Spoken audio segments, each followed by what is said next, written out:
რუსული მზარდი აგრესია და დესტაბილიზაციის მცდელობა საქართველოში. ქართული ხალხის და სალომე ზურაბიშვილის გამბედაობას და ქვეყანაში მიმდინარე პროცესებს კიდევ ერთხელ ეხმაურება საფრანგეთის პრეზიდენტი.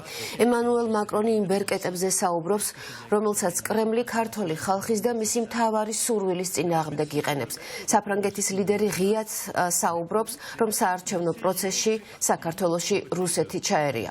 რუსეთის აგრესიული დამოკიდებულება ვნახეთ საქართველოში საარჩევნო პროცესების დესტაბილიზაციის გზით და ბიულეტენების ყუთებში ჩაყრით, აცხადებს მაკრონი. თათია წოწონავა ჩაგვერთვება პირდაპირ ეთერში ამ თემით, გისმენთ თათია. დავიწყოთ პირველ რიგში გამოხმაურებებით, თუ რა გამოხმაურება მოყვა საფრანგეთის პრეზიდენტის ამ ძალიან მნიშვნელოვან განცხადებას, რომელიც მან გააკეთა საქართველოსთან დაკავშირებით. საფრანგეთის ელჩმა საქართველოში შერას გასრიმ კიდევ უფრო მეტი თქვა ემანუელ მაკრონის ამ მინიშნებაზე და განმარტა ერთგვარად რას გულისხმობდა ემანუელ მაკრონი. ფრანგი დიპლომატი ამბობს, რომ საფრანგეთის საგარეო პრიორიტეტი არის დემოკრატიისთვის მებრძოლების მხარდაჭერა. ამ გზაზე საფრანგეთი აფასებს პრეზიდენტ ზურაბიშვილისა და ქართველი ხალხის ბრძოლას და მთელი ამ პროცესიდან და ამ კრიზისიდან გამოსავალი შესაძლოა იყოს არჩევნები, ამბობს ფრანგი დიპლომატი და ეს ერთგვარად მიუთითებს და აჩვენებს იმას, თუ რას გულისხმობდა ემანუელ მაკრონი, როდესაც საუბრობდა იმაზე, რომ რუსეთი აგრესიულად ჩაერია საქართველოში ქართულ არჩევნებში და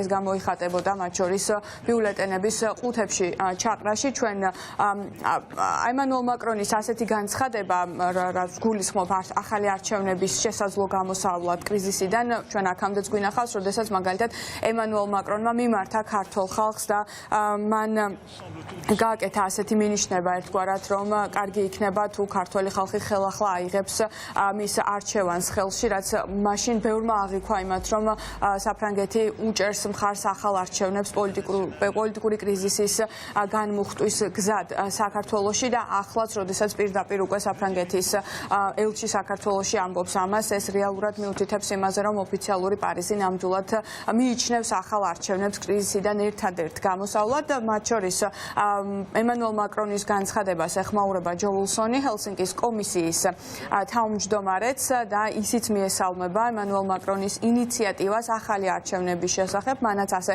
წაიკითხა ეს განცხადება ემანუელ მაკრონის და ჯო უილსონმა იმედი გამოთქვა იმის შესახებ, რომ მაკრონი და ტრამპი სამომავლოდ იმუშავებენ ერთად საქართველოში ახალ არჩევნებთან დაკავშირებით. მოვისმინოთ პირველ რიგში რა თქვა ემანუელ მაკრონმა და შემდგომ რა გამოხმაურებები მოყვა საფრანგეთის პრეზიდენტის განცხადებას. ბოლო წლებში რუსეთმა აგრესია გააძლიერა და ევროპელებისა და მსოფლიოს სხვა ქვეყნების მიმართ მისი აგრესიის ბუნება შეცვალა. ბირთვული დოქტრინის თვალსაზრისით რუსეთის ქცევამ რადიკალური ცვლილება განიცადა, რომელიც უფრო მკაცრი გახდა. ასევე ბევრად უფრო აგრესიული გახდა მეზობლების მიმართ მისი დამოკიდებულება. ჩვენ ეს ვნახეთ სომხეთში, სადაც რუსეთი მოულოდნელად აზერბაიჯანის მოკავშირე გახდა, მხოლოდ იმიტომ, რომ სომხები მას წინააღმდნენ. ასევე საქართველოში საარჩევნო პროცესის დესტაბილიზაციის გზით ბიულეტენების ყუთებში ჩაყრით. იგივე სცადეს მოლდოვაშიც, მაგრამ არ გამოუვიდათ. მინდა პრეზიდენტ მაია სანდუს გამბედაობა და სიმტკიცე შევაქო. შემიძლია რუმინეთზეც ვისაუბრო, სადაც ევროკავშირის წევრ ქვეყანაში რუსეთის საარჩევნო პროცესის მანიპულირებას არ მოერიდა. მაშინ როცა ემანუელ მაკრონი დემოკრატიისა და თავისუფლებისთვის მებრძოლების მხარდაჭერას ჩვენი საგარეო პოლიტიკის პრიორიტეტად ასახელებს, ის საქართველოში დემონსტრანტებისა და სალომე ზურაბიშვილის გამბედაობას აფასებს და ხაზს უსვამს, რომ ახალი არჩევნები შეიძლება პოლიტიკური კრიზისიდან გამოსავალი იყოს. მადლობელი ვარ, რომ ემანუელ მაკრონმა მხარი დაუჭირა ქართველი ხალხის და სალომე ზურაბიშვილის მოწოდებას თავისუფალი და სამართლიანი არჩევნების ჩატარების შესახებ საქართველოში. მოუთმენლად ველი, რომ ის იმუშავებს დონალდ ტრამპთან, რათა ეს რეალობად იქცეს.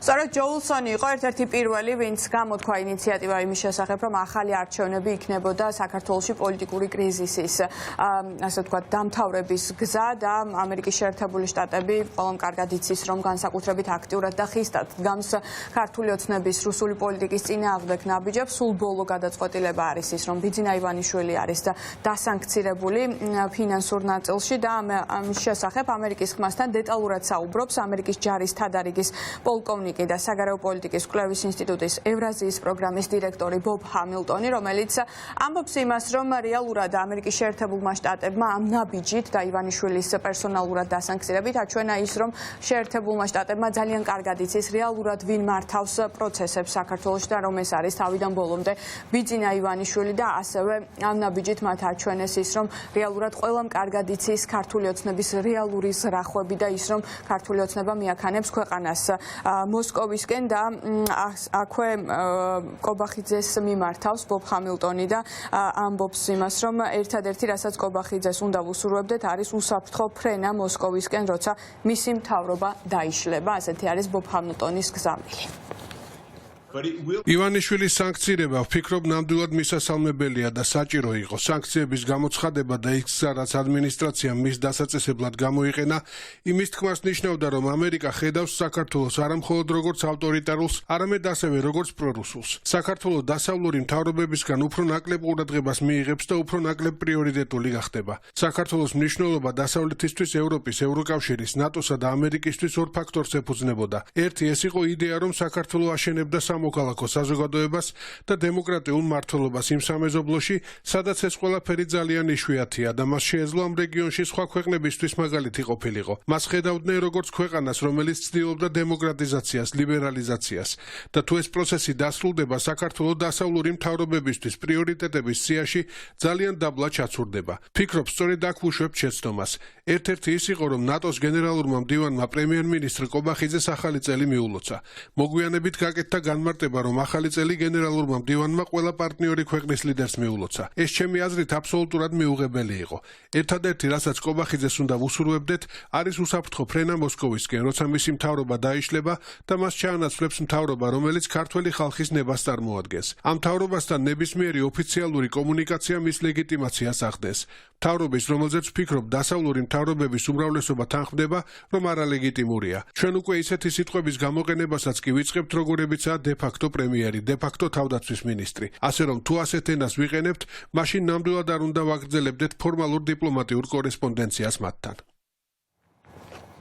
არაერთხელ მოგვისმენია შეფასება იმის შესახებ, რომ რა ნაბიჯებსაც დგამს დასავლეთი ამ დროისთვის, ეს არის მხოლოდ ქართული ოცნების იზოლაციის დასაწყისი და რამდენიმე დღის წინ გერმანიამ დაასანქცირა 9 პირი, რომელსაც სავარაუდოდ დაარსებობს ლოგიკური მოლოდინი, რომ ვაიმარის სამკუთხედი დანარჩენი ორი ქვეყანაც, საფრანგეთი და პოლონეთი გაიზიარებს და სანქციები მომავალ პერიოდში კიდევ დაწესდება. ქართული ოცნების წინააღმდეგ პარალელურად ამერიკის შეერთებულ შტატებშიც მაყურებლისთვის უკვე ცნობილია ის, რომ მეგობარი აქტი 119 კონგრესის პირველივე სხდომაზე იქნა წარდგენილი, რაც მართლაც კიდევ უფრო გამკაცრებული ვერსიაა წინა კონგრესში ინიცირებული მეგობარი აქტის და პარალელურად მზად არის ასევე ქართული კოშმარის არაღიარების აქტი, რომელიც კონგრესს მალე წარადგინება.